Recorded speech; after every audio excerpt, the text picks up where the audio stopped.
Buenos días, tardes o noches a la hora en la que vean este video, aunque sería mejor que fuese visto de noche para un mejor deleite. Sean bienvenidos al especial de Halloween. No estamos seguros de cuántas historias sean. Va a ser una mezcla de historias de terror, leyendas urbanas, creepypastas y unas historias que no sabemos de dónde salieron. Bueno, iniciamos este video.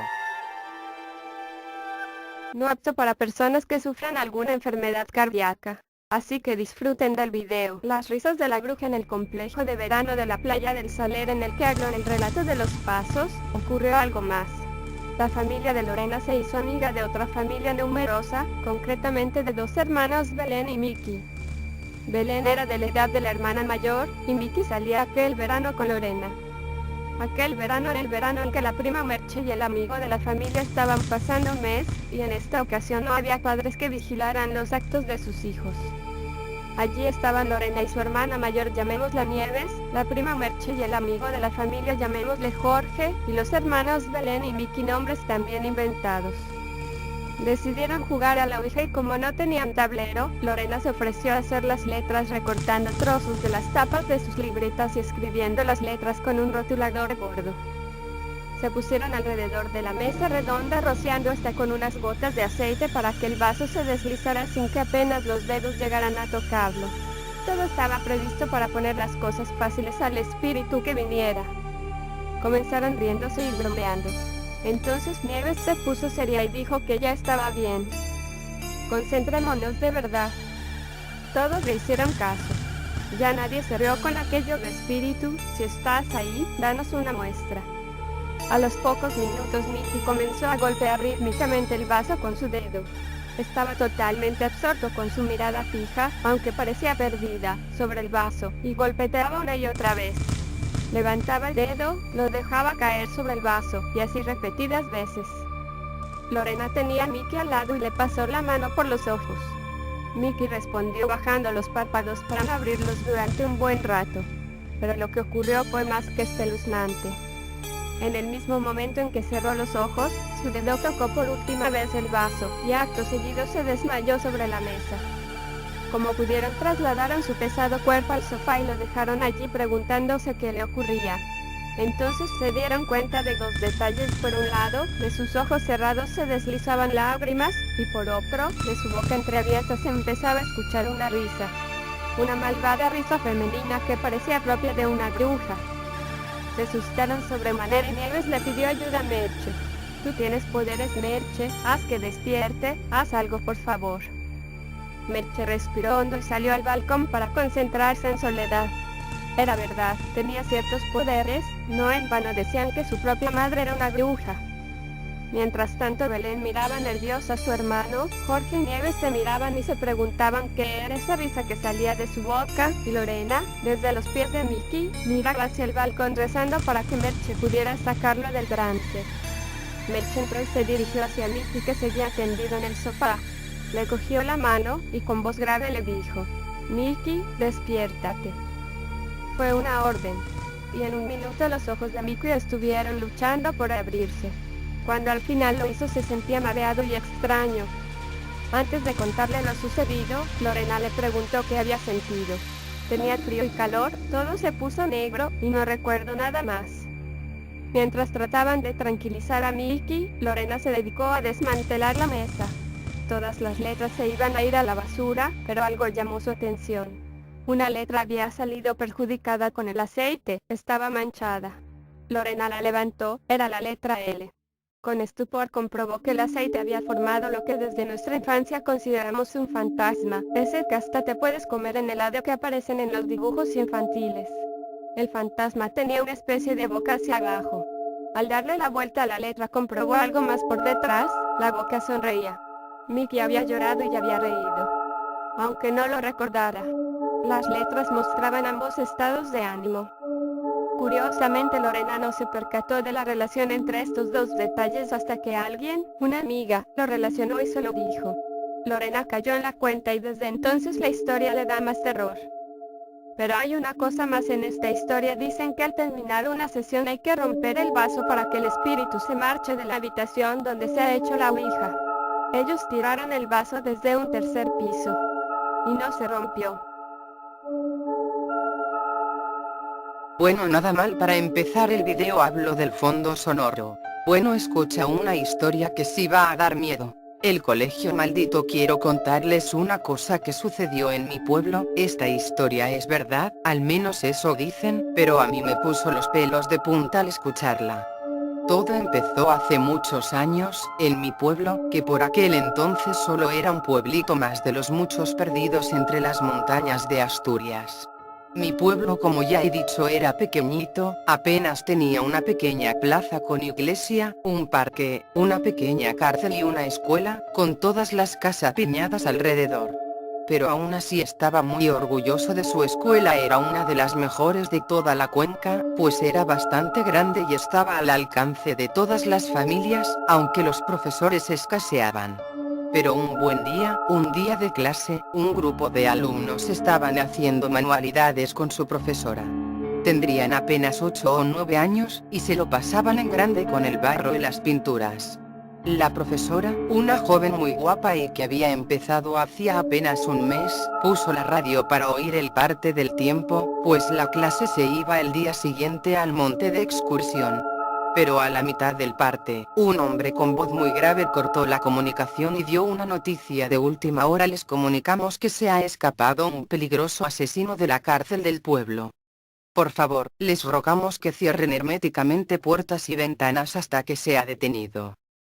Gracias. Los niños se asustaron mucho y con razón. La cárcel quedaba muy cerca de la escuela. La profesora los tranquilizó y se puso a contarles historias para que se calmaran y se olvidaran un poco de aquello, pero a una niña le entraron muchas ganas de ir al servicio. La profe, con la poca experiencia que tenía y después de lo que habían dicho en la radio, no sabía si dejar a la niña ir, pero esta insistía tanto que al final la dejó. Antes de marchar, acordaron una contraseña para saber que era la niña y no el temido preso. Cuando llegara, tenía que dar 3 golpes en la puerta y arañarla 2 veces. La niña se fue al baño, pero nunca volvió. El preso, que estaba escondido en un lavabo, la obligó a que le dijera la contraseña y luego le cortó la cabeza. La profesora estaba ya preocupada, habían pasado 20 minutos y la niña aún no había vuelto. Pero de pronto, en la puerta se escucharon 3 golpes y 2 arañazos. Es ella, pensó la joven. Pero al abrir la puerta, se encontró con el cuerpo sin cabeza de la pobre niña. De un salto, el preso entró en la clase, y entre gritos de terror y dolor, acabó con todos los niños. Solo la profesora quedó con vida, pues logró saltar por una ventana. Hoy en día está en un psiquiátrico, no puede parar de repetir una y otra vez: 3 golpes y 2 arañazos, 3 golpes y 2 arañazos. La escuela estuvo a punto de ser derrumbada, pues solo traía malos recuerdos, pero al final la dejaron. Dicen que si entras en el baño podrás ver la cabeza de la niña, que te mira fijamente con ojos llenos de terror, y que en la clase chorrean sin parar regueros de sangre por las paredes. Creo que la gente sí va a dormir bien esta noche con este tipo de historias, a menos que cuente la siguiente historia. Cementerio de Mondaris. Tenía 27 años cuando esto ocurrió, ahora tengo 35 y aún me dan escalofríos de pensarlo. Me cogí una semana de vacaciones en mi trabajo y me fui a la bella Pontevedra, Galicia, con 4 amigos más. Estuvimos visitando sus grandes vistas y a los 2 días decidimos visitar pequeños pueblos del alrededor de Pontevedra. Estuvimos en Mondaris, una pequeña localidad habitada por campesinos y vendedores, muy bonita. Llegamos de noche y decidimos alojarnos en el único hotel del pueblo, situado en las inmediaciones de un bosque bastante extenso. Juan, uno de mis amigos, decidió salir al bosque, pero la mayoría nos negamos. Realmente nos asustaba salir en mitad de la noche, y más en tierras gallegas donde la magia y lo enigmático se apodera de cada rincón. Pero cerca de la 1 de la madrugada de nuevo, Juan nos volvió a insistir con la misma pregunta. Se estaba haciendo pesado, además no podíamos dormir, eso hizo que nos aventurásemos desgraciadamente al bosque. Al cabo de un recorrido de más o menos 1 kilómetro, encontramos un pequeño cementerio. Lo rodeaba una verja de hierro forjado, con una puerta principal. Entramos y vimos únicamente lápidas y tumbas semiabiertas. El cementerio parecía estar abandonado. Al principio no nos ocurrió nada de nada, pero al salir del camposanto vimos a un señor correr y sin parar de correr ni un instante nos dijo que nos escondiésemos, que si no lo hacíamos, moriríamos. Nosotros nos empezamos a reír de él mientras se perdía en la oscuridad, y al recorrer unos pocos metros, escuchamos una especie de murmullos. Al prestar más atención, ver un resplandor que se acercaba al mismo tiempo que escuchamos unos pasos de personas. Entonces sí que nos asustamos, instintivamente, y como si todos hubiésemos quedado en acuerdo, entremos al cementerio de nuevo para escondernos. No quisimos mirar para ver qué era, solo estábamos callados y sentimos como, cerca de nosotros pasó un grupo de gente y luego como los pasos se fueron alejando. Durante los intensos momentos sentimos todos un olor a corrompido y quemado. Cuando ya no escuchamos nada más salimos y más adelante vimos unas huellas de pasos marcados en el húmedo suelo. Se podía apreciar perfectamente que había pasado un grupo de gente y que su rastro se dirigía, justo, en la misma dirección donde se había escondido aquel señor que se fue corriendo. Finalmente salimos del bosque, a eso de las 4 de la madrugada para regresar lo antes posible al hotel.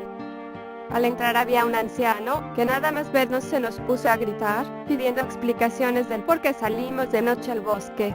Le contamos lo sucedido y él empezó a rezar.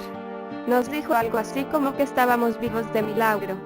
Le pedimos explicaciones. Se trata de una vieja leyenda de las enigmáticas tierras de la norte de España. Según nos dijo, por la noche pocos son los valientes que se adentran en las profundidades de los bosques gallegos y menos en luna llena. Puedes encontrar la muerte y vagar como alma en pena si te encuentras con ella, con la Santa Compaña. Si te ve, te entregan un hueso encendido, a modo de antorcha y te unes a ella para vagar durante el resto de la eternidad junto a ella. No se pueden mirar, y si te atreves a hacerlo deberás dibujar un círculo en el suelo y permanecer dentro hasta que pase de largo, por delante de tus ojos, y si no te atreves a mirar, escóndete y reza mucho para que no te vean.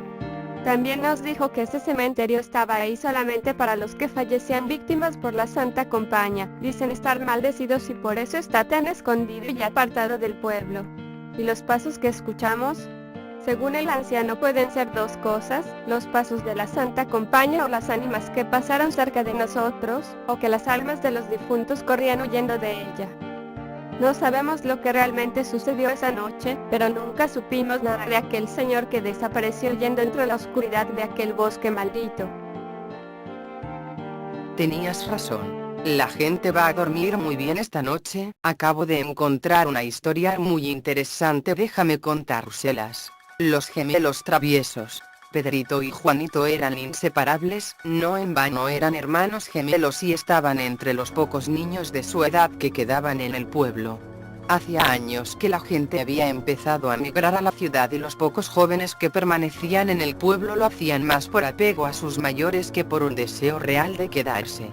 Los padres de Pedro y Juan no eran la excepción, más de una vez se habían planteado hacer las maletas y arriesgarse a empezar una nueva vida en la ciudad, alejados de la monotonía del campo y el pesado trabajo de arar y sembrar los cultivos. Pero la idea de que sus hijos se criaran entre coches, humo y los peligros propios de las grandes urbes les frenaban. Aunque claro, eso también tenía su contra, los niños prácticamente estaban solos y no tenían muchos amigos con los que jugar. Los gemelos eran conocidos en todo el pueblo por sus travesuras. Es normal a esa edad que los niños sean inquietos y más cuando se aburren por no tener amigos con los que correr y jugar, pero los pequeños no paraban con sus pillerías y muchos ancianos del pueblo ya estaban hartos de ellos. Incluso, más de uno le había dado una bofetada a alguno de los gemelos o había ido con el cuento a sus padres o al cura, quienes a su vez ya les habían pegado más de un tirón de orejas. Su curiosidad no tenía límites y aprovechaban cualquier despiste para colarse en la casa de un vecino o espiar por una ventana. Como en todos los pueblos, en el que residían los niños había un viejo huraño, uno de esos abuelos cascarrabias y con mal carácter al que pocos echan de menos cuando muere. Ese era el caso de don Vicente, que cuando falleció a los 75 años de edad no dejó más que una sensación de alivio entre sus vecinos. ya había protagonizado alguna pelea por sus terrenos con familiares y propietarios de las zonas colindantes, así que la noticia de su muerte no tuvo demasiado impacto en el pueblo. Aunque por supuesto llegó a oídos de los gemelos, que no dudaron ni un segundo que tenían que ir a investigar. Nunca habían visto un muerto y su curiosidad fue tan grande que decidieron colarse en la casa de don Vicente cuando todo el mundo había salido del velatorio. Lo de todo el mundo es más un decir que lo que pasó realmente, porque salvo un par de plañideras aficionadas a llorar sin motivo aparente en cada funeral que se celebraba en el pueblo, incluso cuando casi no conocían al fallecido, prácticamente no fue nadie a presentarle sus respetos a don Vicente. Tal era el abandono del cadáver del anciano que incluso faltando pocas horas para su funeral ni siquiera le habían metido dentro de su ataúd y aún descansaba sobre una mesa en mitad del salón de su casa.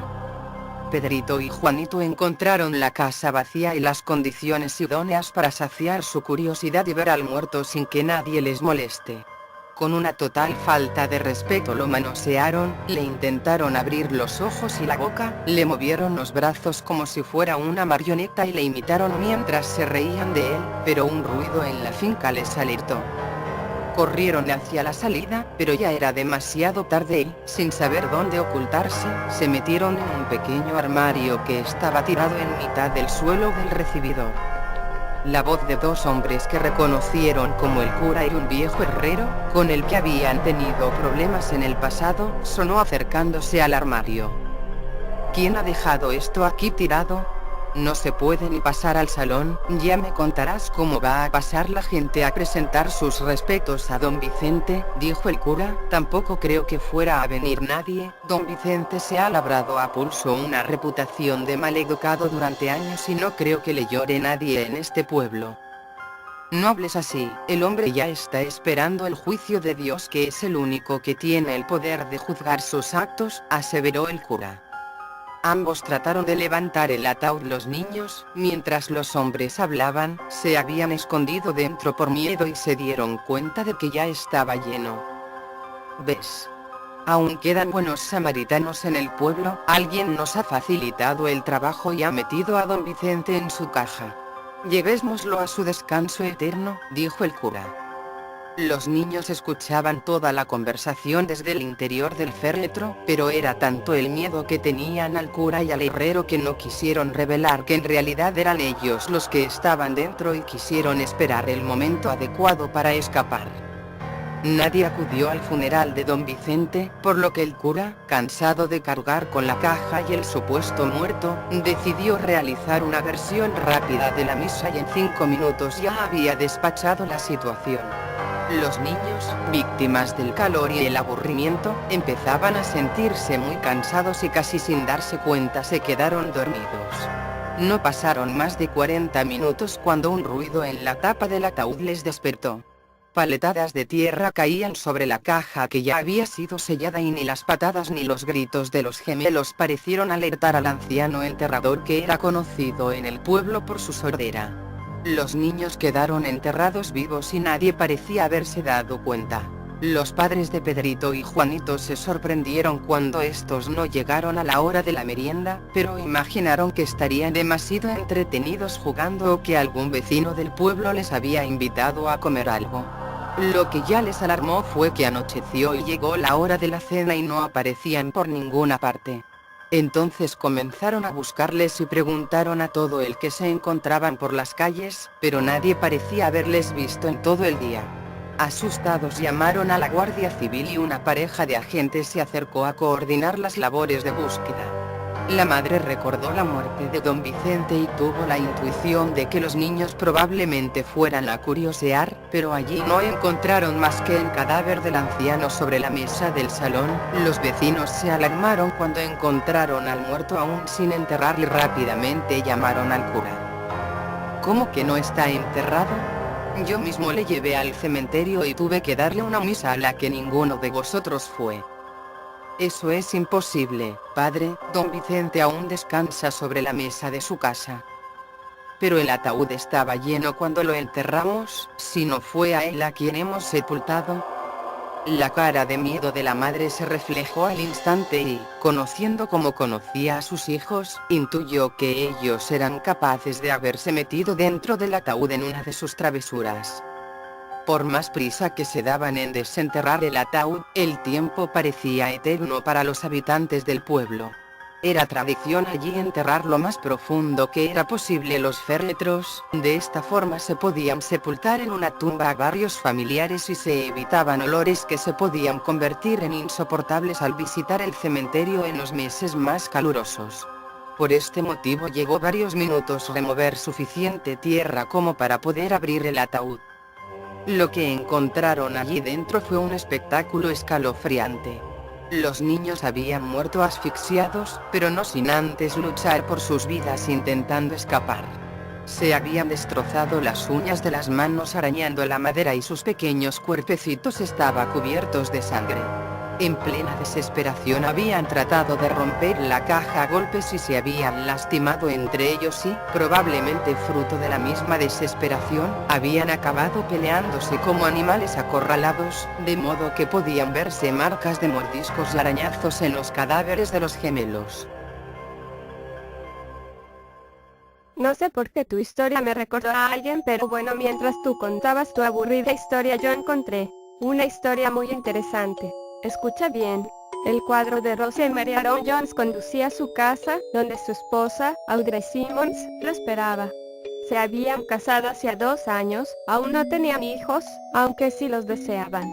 La casa parecía muy sola, faltaba el ruido de los niños pequeños corriendo por sus pasillos y los gritos de alegría mientras juegan. Aaron pensaba en eso todos los días cuando recorría el trayecto a casa, pero esta vez sus pensamientos fueron interrumpidos por una preciosa imagen. Había un cuadro abandonado en mitad de la carretera, un cuadro que parecía mostrar a una mujer de la época colonial tomando el té mientras leía un libro cubierta por una sombrilla del mismo color que su hermoso vestido rojo carmesí. Estaba cubierto de polvo y tenía un recuadro de metal en la parte inferior de su marco, una leyenda tal vez. Al pasar la manga de su camisa se pudo leer Rosemary. Maravillado por la belleza del cuadro, Aaron lo subió a su vehículo pues era algo encantador que pensaba colocar en la habitación principal, justo en lo alto de la pared, donde se vería muy bien y todos los visitantes dirían que era espectacular y preguntarían sobre su origen, carcomidos en secreto por la envidia.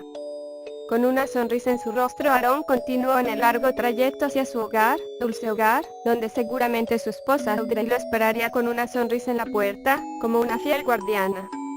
Cariño, al fin llegas, te estoy esperando, la cena está lista, está saliendo del horno. Le dijo Audrey abriendo la puerta para entrar a casa, pero Aaron la detuvo cuando dio media vuelta. Espera, tengo que mostrarte algo, quedarás impresionada al verlo. Es algo maravilloso, además debe valer una fortuna, amor. Aaron lo sacó del auto, donde lo aprisionaba con una avaricia inmensa. Audrey solo lo miró de reojo, no le llamaba la atención la pintura. Después entraron a casa ya que fuera hacía un poco de frío. Mientras Aaron colgaba en la pared el cuadro, Audrey servía la cena, los dos se sentaron en la mesa, pero él no dejaba de observar el retrato, parecía enamorado de la pintura, parecía ausente, su mente estaba ocupada con la imagen. ¿Podrías dejar de verlo?, dijo Audrey con celos y enojo. Odiaba ese cuadro cada vez más, parecía que quería robarle el amor de su marido, tal vez por eso se había atravesado en su camino. Él simplemente contemplaba aquella imagen colonial, sin siquiera darse cuenta de lo que pasaba a su lado, perdido en la imaginación, en los cabellos de la chica y en aquellos ojos que parecían reflejarlo. Parecía tan real, pero solo era un cuadro que ni respirar podía. ¿Es que acaso no lo ves? Es una hermosa obra de arte. Al oír eso, Audrey se levantó lanzando la vajilla con un fuerte estruendo sobre la mesa de caoba, pero a su marido pareció interesarle poco que se retirara del comedor enfadada. No dejaba de contemplar aquel cuadro, solo faltaba que se moviera y le hablara. Es hermosa, susurró para él solo, se retiró de la mesa y salió al patio, pero en su mente seguía aquella mujer invitándolo a entrar en aquel antiguo lugar de primavera. Todo parecía quedar pequeño ante su nueva adquisición. La casa es muy pequeña para esta maravillosa pintura, pensaba Aaron sin importarle la opinión de su mujer ni el hecho de que viviera en un impresionante caserón. Ojalá la pintura viviera, comentó para sí mismo mientras contemplaba el cielo estrellado y sentía el viento fresco que corría en ese día sin nubes donde se veía fácilmente la maravilla de la naturaleza, estupenda sin duda alguna, pero carente de intensidad en comparación con la maravilla que tenía en casa. No precisamente se refería a su esposa. Algo extraño le sucedía con esa mujer del retrato, algo que ni Dios mismo podía explicar, una obsesión que llevaba a otro nivel superior. Que el cuadro viva, se dijo en voz baja, tal vez para que los vecinos que ahora dormían no lo escucharan, o solo para que su mujer que lo observaba por la ventana no se enfadara. Entró a su casa de nuevo cuando las luces se apagaban. No tenía importancia saber qué hora era, ni qué pensaría de él su mujer. Ya adentro, entre las sombras miró a aquella mujer tomando el té. Una mujer de belleza enigmática, con algo que no sabría muy bien definir pero que le atraía de manera increíble. No importaba si no era del gusto de su pareja, si Audrey no quería el cuadro con él mismo se iría solo con su nueva y preciosa mujer de pintura. Subió la escalera paso a paso lentamente hasta llegar a lo que era su habitación. Allí su mujer dormía, eso parecía, pues quizá solo aparentaba dormir para no tener una pelea más. Ellos rara vez peleaban, pero Audrey era muy celosa. Qué estúpidas que pueden volverse las mujeres cuando sienten celos. Tener celos de un cuadro, como si la chica del cuadro fuese a cobrar vida y seducirme, vaya idiotez. Se dijo interiormente Aaron mientras miraba a Audrey con cierto disgusto, aunque luego le vino a la mente la chica del cuadro y todo lo que quiso fue dormir para soñar con ella, para estar en sus brazos y gozar en el encanto de sus ojos. Abrió sus ojos, frente a él, en aquel ventanal de su habitación, el sol resplandecía. Rosemary estaba sentada. Tomaba el té con la elegancia de toda una princesa, brillaba como una estrella, resplandecía como el sol y era elegante como la luna. Siéntate, cariño, ven aquí a mi lado. Lo invitaba a sentarse. Él, con una sonrisa de enamorado atontado, tomando su mano enguantada empezó a besarle. Ella lo observaba con tanta maravilla y cariño. De pronto observó por la ventana las nubes tapaban el sol y un torbellino empezó a girar en su dirección, se hacía más y más grande, como un gigantesco tornado. Chocó en su ventana mientras los cristales se rompían, y él despertó de aquel sueño que no quería abandonar. Fue como si el ruido de los vidrios que estallaban lo hubiera devuelto a la realidad, o al menos eso parecía. Bajó las escaleras con cansancio y sin cuidado, no le importaba tropezar, aún llevaba la misma ropa de ayer. Llegó hasta la habitación principal, la puerta se encontraba abierta. El cuadro que daba vista hacia la cocina no estaba, de seguro fue esa fastidiosa niña a la cual tenía como esposa, una chica molesta y explosiva. Algo sin embargo había pasado ahí, seguía esa mujer clavada en la pared, pero había algo extraño en ella, había crecido, se había expandido, la Torre Eiffel de París se observaba, y un paisaje crecía a su lado. Se veía la casa de ella y un castillo, personas bailando, hombres retratando a las más bellas damas y una orquesta clásica. Definitivamente el cuadro había sido alterado, pero era imposible que lo hubiese hecho Audrey, pues ella nunca había tocado brocha alguna y los cambios eran formidables. O quién sabe, quizá contrató a un gran pintor. ¿Mas dónde rayos estaba Audrey? Tal vez estaba de compras en el supermercado y había olvidado cerrar su puerta. Aaron giró su cuello, el cuadro crecía más y más, como si fueran raíces creciendo sobre su pared.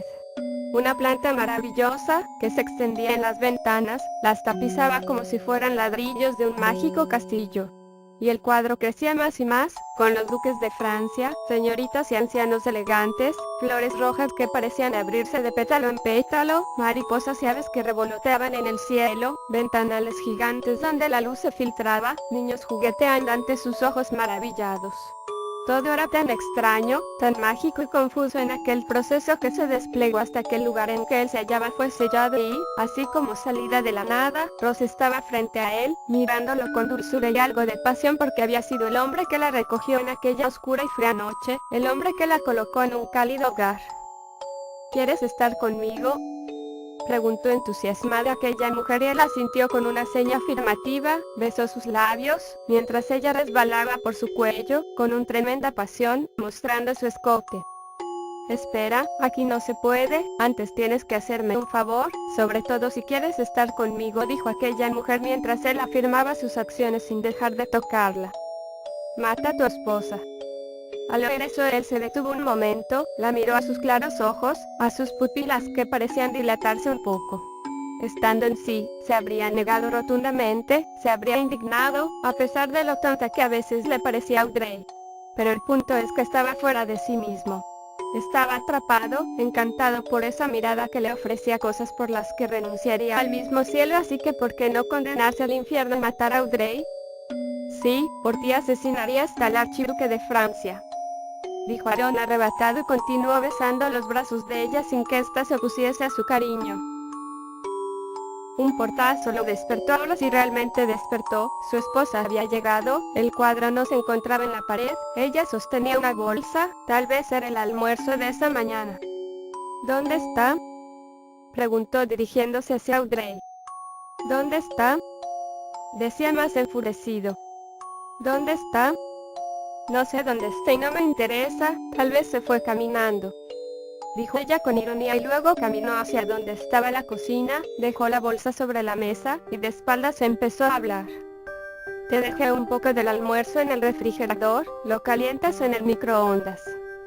Tras decir eso, giró y se encontró cara a cara con su marido. Un golpe en la cabeza la hizo caer. Aaron había tomado de un estante cercano el retrato grande y con marco de acero de su boda y, con ese símbolo de unión, le había propinado un golpe bárbaro. Audrey abrió un poco los ojos pero la sangre le nublaba la vista. No podía reaccionar, no podía creer lo que estaba pasando. Todo lo que sentía era miedo, decepción y un breve e intenso relámpago de dolor y compasión por la monstruosa transformación que había experimentado su marido. Aaron, dime qué te hizo la mujer del cuadro, dime qué te hice yo, dijo Audrey con los ojos nublados ya no solo por la sangre sino por las últimas lágrimas que lloró antes de que Aaron despertase de la duda que por un momento detuvo sus manos asesinas. Fue un golpe tras otro. Nada la detenía, ni los gritos de ella ni el ver cómo su carita se iba transformando en un penoso amasijo de carne y hueso. Solo se detuvo al reventarle el cráneo. La escena era horrenda pero pronto estaría fuera de ese lugar. ¿Qué más daban esas manchas de sangre? Arrastró su cuerpo hasta el baño manchando el suelo de escarlata. Abrió el grifo del agua y este empezó a salir llenando rápidamente la bañera. Allí puso el cadáver de Audrey con la mitad del cráneo aplastado. Te lo dije, perra, ¿dónde está mi cuadro? Miró al cadáver y lo colocó sobre el agua que se estancaba en aquella bañera. El rostro de su mujer se hundía en la clara agua provocando que fuera difícil de ver. El agua carmesí y el negro de sus cabellos era una combinación extraña que mareaba, pero él salió de aquel cuarto sin importarle que el agua continuara saliendo hasta desbordarse. El sótano era el lugar más seguro en que Audrey podría haber ocultado su cuadro. Y ahí estaba oculto detrás de algunos oxidados metales. Se encontraba partido a la mitad y Rosemary parecía haber desaparecido de la pintura. De pronto un susurro resopló en su nuca. Era ella, su querida Rosemary, la dueña de su alma, aquella que le robó sus acciones, su cerebro, su corazón. Giró su cuello. Corrió tras ella escaleras arriba como un niño dispuesto a abrir sus regalos en la mañana de Navidad. Un lazo que antes había adornado su preciosa cabellera color fuego se encontraba en la entrada de la cocina marcándole dónde había entrado su amor. Ahí estaba esa hermosa pelirroja, tomando el té. Cuando el reloj marcaba las 12, su sueño se cumplió. Vamos, amor, lo has logrado, has llegado a mi corazón cumpliendo mi súplica, eres un honorable caballero. Sirvióte en una pequeña taza. Aaron se sentó sobre el sofá y empezó a besarla. Vamos, toma tu té, y estaremos juntos por siempre, vamos, bebe.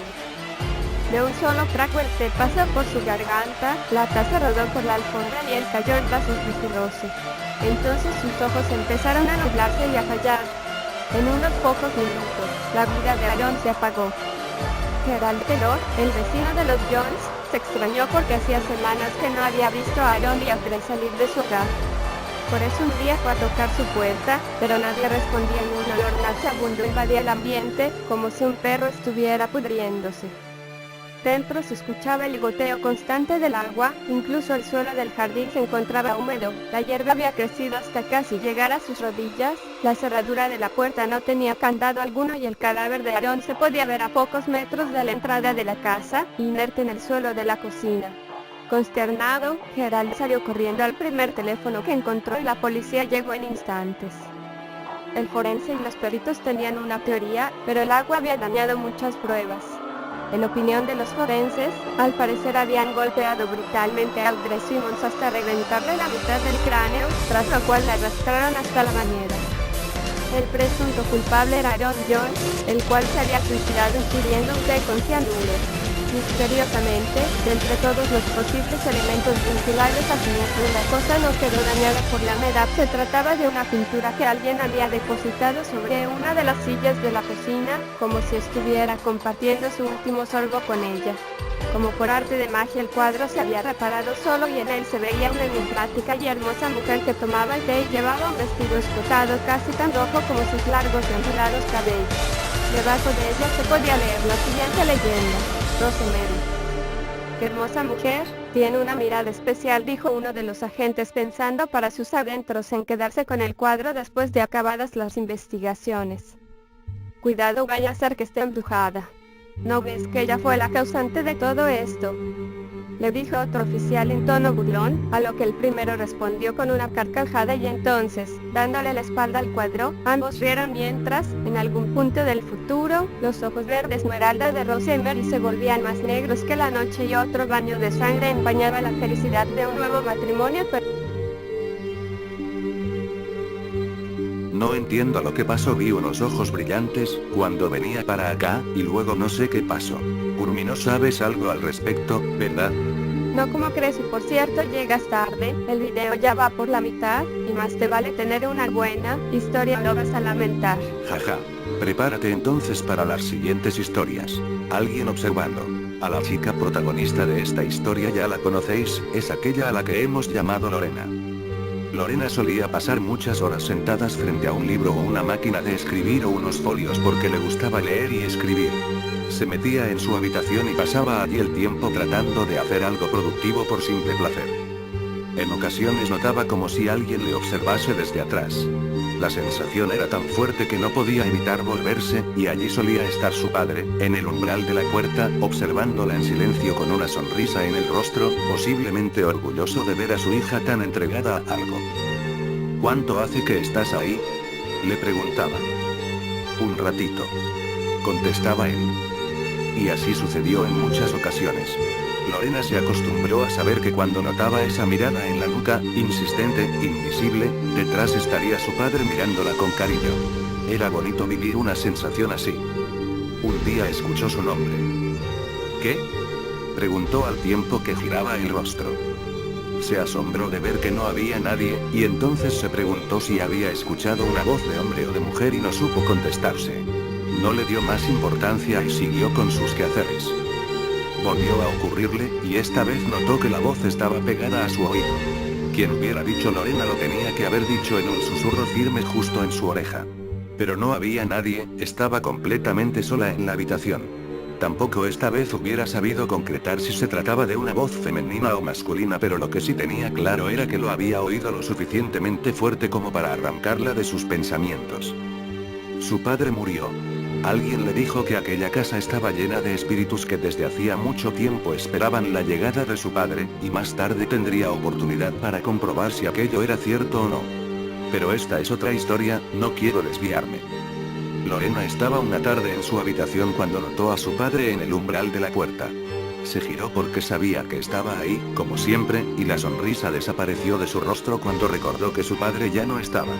Sintió un escalofrío porque sabía que aquella sensación había sido tan vívida y tan fuerte como cuando el hombre estaba vivo, y no supo qué pensar.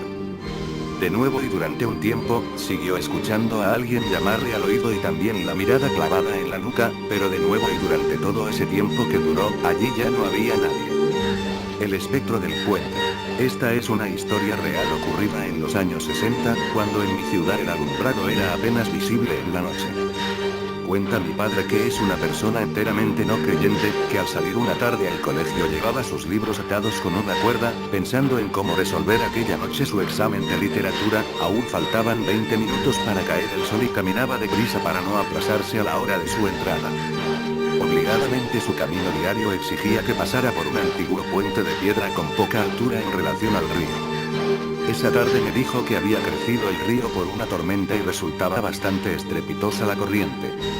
Al terminar la clase por la noche y después de haber superado el examen de literatura se encaminó a casa junto con un amigo para hacer el camino más llevadero. Al alcanzar la calle que acerca al río los dos miraron muy a lo lejos una extraña luz que se vislumbraba entre las sombras.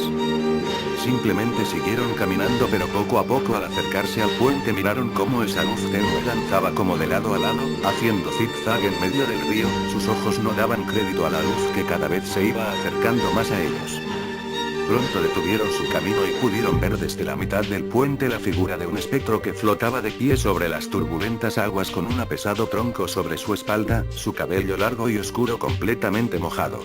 Lo último que recuerda mi padre y su amigo antes de quedar por unos largos minutos catatónicos del miedo, es que era como un hombre sin rostro. Aquella noche no llovió pero al volver nuevamente en sí, tanto él como su amigo estaban completamente mojados y sus libros habían desaparecido, solamente quedaban las cuerdas.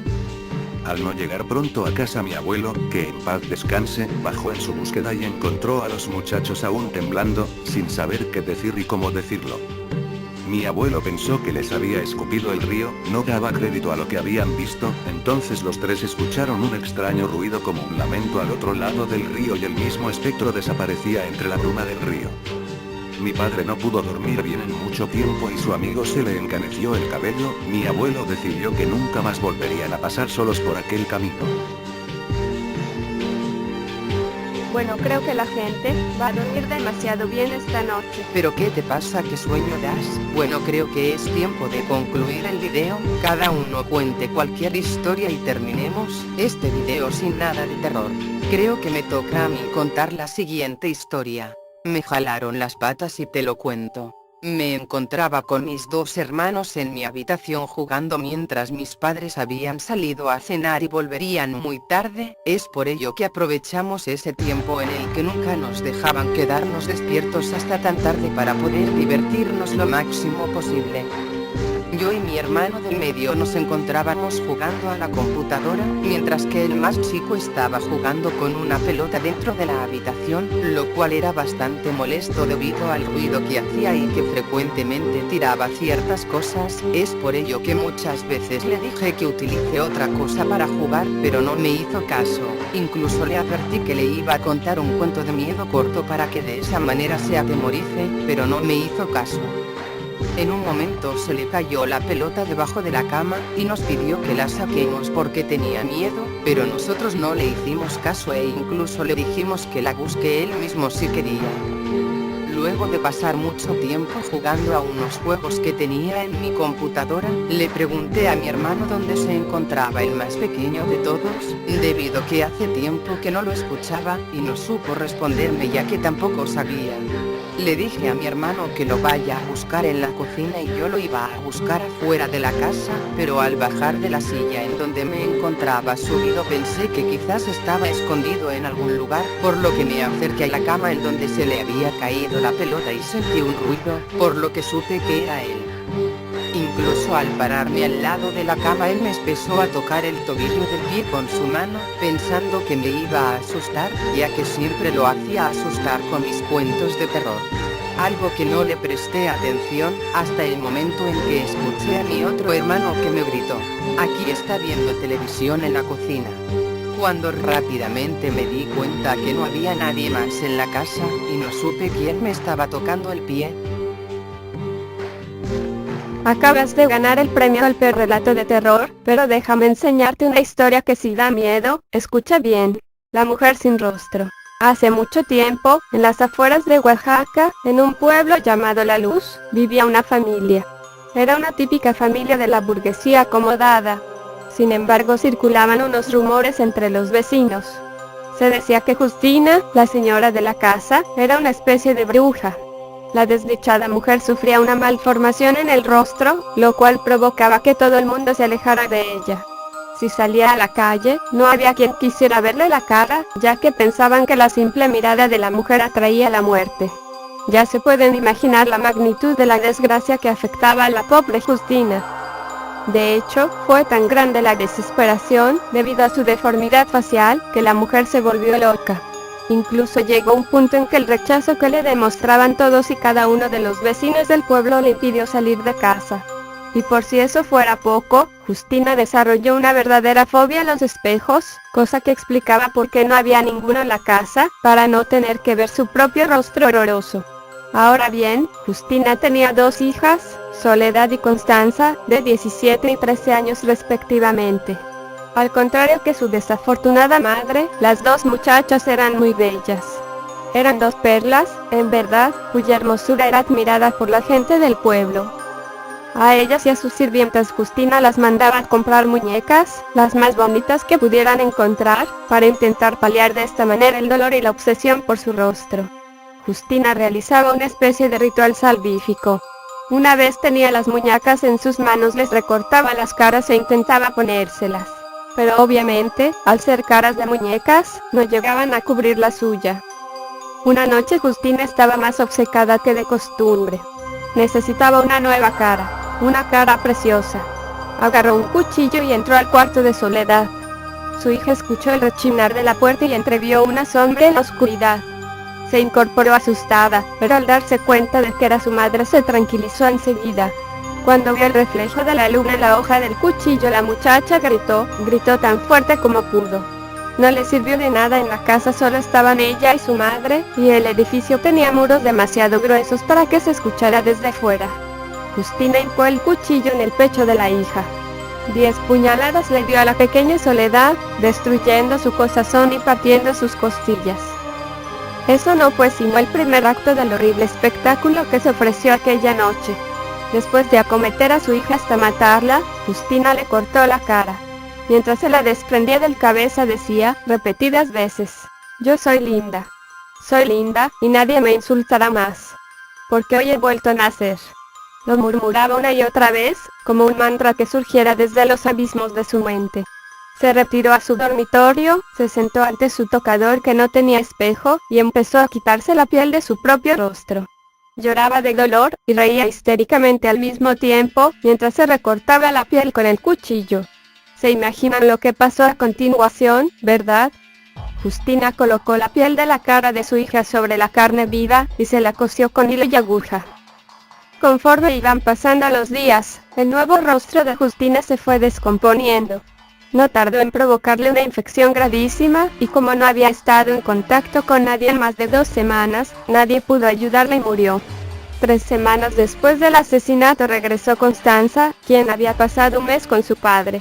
Nada más llegar llamó a su hermana, pero no contestó. Al ver que no bajaba, subió a su cuarto a buscarla. Sus gritos retumbaron en toda la casa cuando encontró a Soledad muerta en su cama, con el cuerpo martirizado a cuchilladas, sin rostro y en estado de putrefacción. Corrió al cuarto de su mamá, y ya no podía creer lo que estaba viendo, la cara de su hermana cosida al cadáver de su madre. Constanza salió corriendo de ahí. Nadie en la población la volvió a ver. Durante mucho tiempo no se supo qué fue de la pequeña Constanza hasta que, en 1952, se detuvo a una mujer que asesinaba a otras mujeres para amputarles el rostro. La criminal no paraba de pronunciar las mismas frases.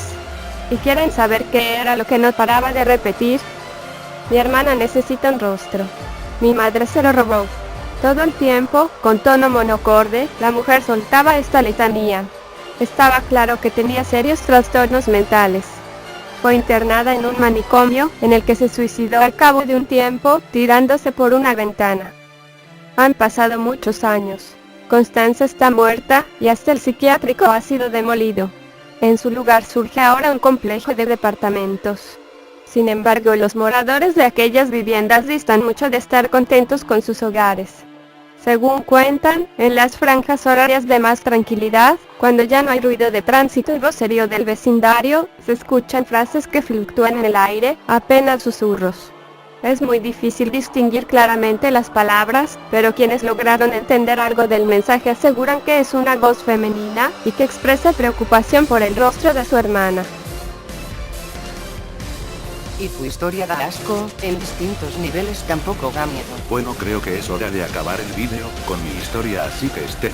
El ventrílocuo que utilizaba cadáver de un niño como muñeco corría el año 1920, y a la sombra de un artista al que llamaban el Gran Lester, la ventriloquía se convertía en un floreciente espectáculo que llenaba las salas de los principales teatros de los Estados Unidos. Entre todos los ventrílocuos de la época, hubo uno que, a pesar de que decían de que su espectáculo no era demasiado brillante, consiguió hacerse famoso en un corto espacio de tiempo. Era McCarthy, un ventrílocuo cuyo acto era simple, pero cautivaba a todo el que lo atestiguaba. El acto era simple porque hacía uso de solo un personaje durante toda la función. Edgar, un muñeco que representaba a un niño regordete entre los 9 y 10 años de edad, pero con rasgos muy extraños que lo hacían imposible de no mirarle, sus manos demasiado reales, su boca muy expresiva, y su estatura muy distinta a la de un muñeco de ventrílocuo habitual. Edgar era más alto y sus ojos, que aunque eran los de un muñeco de madera, reflejaban un vacío que hacía difícil mantener una sola mirada sin bajar la vista o dirigirla a otro sitio. McCarthy nunca dejó que nadie se acercara a Edgar. Eran muchos los que pensaban que era por causa de brujería que el muñeco pudiera hablar sin mover los labios, y la fama en torno a la posible influencia demoníaca sobre McCarthy y Edgar llegó a tal punto que muchos padres prohibían a sus hijos asistir al espectáculo. El ventrílocuo despertaba al mismo tiempo tanto admiración como miedo y odio. Cierta noche, que había viajado a presentar su espectáculo en Nueva York, alguien llamó a la puerta del camerino de McCarthy, este no abrió. Preocupados llamaron a la policía, que se acercó hasta el lugar y al entrar se encontró al ventrílocuo con el cuello destrozado y 27 puñaladas, sus ojos arrancados a 1 metro de distancia, y junto a él un baúl cerrado. Al abrir el baúl encontraron al muñeco Edgar, que provocó extraños escalofríos a los policías. Al examinar el muñeco de cerca se dieron cuenta de que era un niño de verdad, o al menos el cadáver de un niño de verdad, con una horrible máscara de látex que le cubría su pequeño rostro pálido. Nunca se descubrió quién asesinó a McCarthy, ni cuál era la identidad del niño, ni tampoco cómo se las ingenió el ventrílocuo para conservar un cadáver en perfecto estado durante meses. Eso sí da asco, cómo pudo usar el cuerpo de un niño como muñeco, y nadie lo haya notado. Pero fue una buena historia. Para terminar este vídeo, oye, por cierto, ¿dónde está Kurumi? No lo sé, y francamente no me interesa, pero el video se acabó. Espero que les haya dado un susto este video. Adiós.